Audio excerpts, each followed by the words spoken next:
Hello, good morning, नमस्कार, आदाब, सत श्री अकाल। मैं हूं डॉक्टर निखिल मोंगा। आज मैं आपसे बात करने जा रहा हूं टिड्डियों के हमले के बारे में, लोकस्ट अटैक के बारे में। हमारा कंट्री एक के बाद एक कोई ना कोई मुसीबत झेल रहा है। सबसे पहले इकोनॉमिक रिसेशन आया, फिर कोरोना आ गया, फिर साइक्लोन आ गया और अब लोकस्ट अटैक यानी टिड्डियों का हमला। आज मैं इस वीडियो में आपसे डिस्कस करना चाहूँगा कि टिड्डियों का हमला क्यों हो रहा है और इसका समाधान क्या है। ये this is not the first time when this thing is happening. ये बहुत कॉमन सी चीज़ है, लेकिन इंडिया में पिछले 27 साल में अब तक का वर्स्ट लोकस्ट अटैक है इंडिया में। तो इसके मैं रीजंस बताऊंगा, इसका मैं सॉल्यूशन बताऊंगा। मैंने इसके बारे में थोड़ी सी नेट पर रिसर्च करी और मैंने इसके बारे में जानने की कोशिश की। अब मैं आज आपको समराइज़ करूंगा कि इससे पहले ये कहाँ पे हुआ और इसका क्या समाधान हो सकता है। बेसिकली दोस्तों, मैं आपको बताना चाहूँगा ये जो लोकस्ट अटैक है, ये लोकस्ट जो ब्रीड है, this is basically a combination of grasshopper and there is one more insect called cricket. तो ये ग्रास होपर और क्रिकेट का कॉम्बिनेशन वाला इंसेक्ट है। इसके ये दो फेस में पाया जाता है। एक फेस है सोलिटरी फेस और दूसरा है ग्रेगेरियस फेस। सोलिटरी फेस में ग्रीन कलर का होता है, ये हार्मफुल बिल्कुल नहीं होता और ना ही इतनी बल्क में होता है। लेकिन अगर इसको बहुत फेवरेबल कंडीशन मिले, फेवरेबल कंडीशन जैसे वेट एनवायरनमेंट, खूब सारी ग्रीनरी, ठीक है, या बारिश का मौसम, तो उसमें ये ग्रो करता है और ये इसका इवोल्यूशन हो जाता है ग्रेगेरियस फॉर्म में, जिसमें इसका कलर ग्रीन से लेके थोड़ा येलो हो जाता है, कलर येलो ब्राउनिश, और फिर ये बल्क में हो जाते हैं और ये झुंड में हमला करते हैं और वो ही सबसे खतरनाक फेस होता है। और ये जो मास डिस्ट्रक्शन हो रही है स्वान्स के द्वारा, this is not the first time happening in this world. ये से पहले 2020 में ही कीनिया में हुई थी और इनका जो एक बड़ा ग्रुप है, वो कितना बड़ा हो सकता है उसके बारे में आपको बताना चाहूँगा। ये ग्रुप जो था, जो कीनिया में अटैक हुआ था, वो था 40 kilometre bye 60 kilometre. Now just imagine 40 kilometre bye 60 kilometre, कितना बड़ा एरिया है। इतना बड़ा रेक्टेंगल आप इमेजिन करो कि कितना बड़ा एरिया हो सकता है। तो वहाँ पे ये हुआ था अटैक। और ये खतरनाक किस तरह से है? ये खतरनाक इस तरह से है कि इनकी कैपेसिटी होती है, ये किसी भी तरह का फूड खा सकते हैं।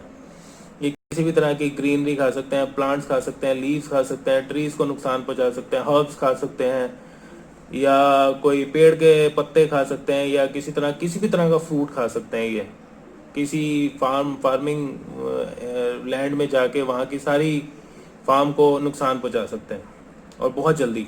इनका एक ग्रुप एक बारी में 2500 लोगों का खाना एक बारी में खा सकता है।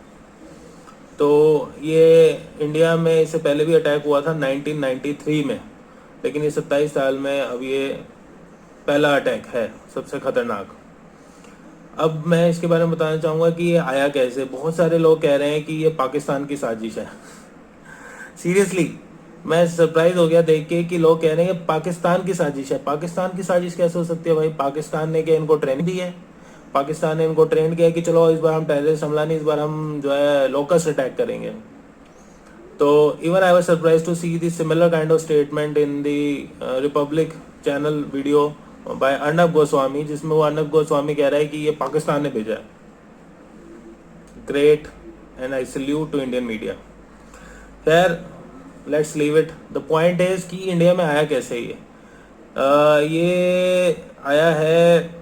इससे पहले ये अफ्रीका में भी हो चुका है ये, और ये बेसिकली पाया जाता है पाकिस्तान, अफ्रीका, इंडिया, जहाँ जहाँ भी डिजर्ट्स हैं वहाँ पे होता है, क्योंकि डेजर्ट का एनिमल, डेजर्ट का इंसेक्ट है। इसके बारे में this is not a new thing. इसके बारे में पहले भी बड़े सारे डिस्कशन हो चुके हैं इंटरनेशनल लेवल पे इस अटैक के बारे में, जहाँ जहाँ अफ्रीका वगैरह या और कंट्रीज में हुआ है। Even if you look at the past, तो आप देखोगे कि बाइबल में मेंशन है कि 1400 बीसी में इसी तरह का अटैक हुआ था। तो ये एक्चुअली हो क्यों रहा है? इसका मेन रीज़न जो साइंटिस्ट बता रहे हैं, वो बता रहे हैं क्लाइमेटिक चेंज। क्लाइमेटिक चेंज की वजह से क्या हो रहा है? अर्थ में ग्रीन हाउस इफेक्ट बढ़ रहा है, हीटिंग हो रही है। हीट बढ़ने की वजह से क्या हुआ? ओशन गर्म हुआ। ओशन गर्म होने से खूब सारे क्लाउड्स बने, खूब सारी बारिश हुई। अफ्रीका में बहुत सारी बारिश हुई। अफ्रीका में काफ़ी फ्लड वाला सिस्टम आया। इट हैपेंड इन 2019, दिसंबर 2019। तो ईस्ट अफ्रीका में काफ़ी सारी फ्लड आई, बहुत सारे लोग इफेक्टेड हुए। वहाँ डेजर्ट एरिया भी है, वहाँ पे ट्रीज भी थे और वहाँ पे खूब सारा वेट लैंड हुई। तो इनको एक इकोसिस्टम इनका बिल्ट हो गया, इनके लिए ऐसा एनवायरनमेंट क्रिएट हो गया जहाँ पे ये इनकी ब्रीडिंग हो सकती थी, जहाँ ये बढ़ सकते थे और वहाँ पे वो एकदम से ग्रो करे, ब्रीड करे। फिर उसके बाद वो वहाँ से शिफ्ट होते हुए ईरान आए, ईरान से पाकिस्तान आए और पाकिस्तान से इंडिया आए। पाकिस्तान से इंडिया कैसे आए, इसमें कहीं ना कहीं रिस्पॉन्सिबल है ये जो साइक्लोन आया, क्योंकि ये हवा के डायरेक्शन के हिसाब से घूमते हैं। अब मैं बात करना चाहूँगा कि इसका सोल्यूशन क्या है। तो इसका सोल्यूशन इसके सोल्यूशन है बेसिकली चार।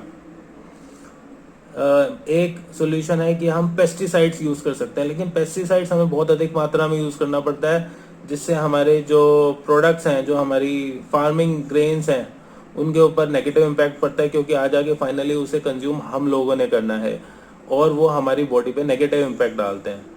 तो ये एक नुकसान है पेस्टिसाइड जो ज़्यादातर कंट्रीज यूज़ करती हैं। दूसरा, जो एक्सपर्ट्स हैं वो सजेस्ट करते हैं कि हम इको फ्रेंडली पेस्टिसाइड्स यूज़ कर सकते हैं। Eco friendly pesticides is also a good solution, but the problem with the eco friendly pesticides is that कि इट इज़ वेरी स्लो। उसका इफेक्ट काफ़ी स्लो है, वो एकदम से आपको मतलब रिजल्ट नहीं देगा, तो उससे तब तक काफ़ी नुकसान हो चुका होगा। नेक्स्ट है जो हमारे इंडियन फार्मर्स भी फॉलो कर रहे हैं कि they can use the noise, they can use the noise to avoid all these kind of locust attack। तो लेकिन उसमें क्या है ना कि हम किसी तरह का शोर मचा के, डीजे बजा के या जोर की म्यूजिक बजा के इनको डरा के भगा सकते हैं, लेकिन वो एक जगह से उड़ेंगे दूसरी जगह बैठ जाएंगे। तो this is not the sustainable and the permanent solution, this is short term. अच्छा, फोर्थ जो है सोल्यूशन जो है वो सोल्यूशन जब मैं रिसर्च कर रहा था कि how we can identify, how we can solve this problem, तो मेरे को पता लगा कि पाकिस्तान में एक सोल्यूशन उन लोगों ने निकाला। वहाँ पे हैं एक मोहम्मद खुर्शीद, जो वहाँ के बायोटेक्नोलॉजिस्ट हैं। उन्होंने सजेशन दिया कि फार्मर्स को कहा कि आप लोग ट्रैक करो कहाँ कहाँ पे है, उनको कलेक्ट करो, उनको पैक करो। एक वीडियो भी आई है सोशल मीडिया पे, काफ़ी सर्कुलेट हो रही है। उसमें वो दिखा रहे हैं कि उन्होंने पैक कर रखा है बड़े बड़े पैक्स में, किलो के हिसाब से, पता नहीं इंडियन करेंसी के हिसाब से 9 या 10 रुपए किलो के हिसाब से वहाँ टिड्डे बिक रहे हैं। तो वो उसको कलेक्ट करो और उसको वो मिल्ड करके चिकन फीड के रूप में यूज कर सकते हैं, because that is also a very good source of protein. तो वो पाकिस्तान क्या करता है, मार्केट से इम्पोर्ट करता है प्रोटीन। अब उनको इम्पोर्ट करने की जरूरत नहीं है अगर वो टिड्डे इकट्ठे करें।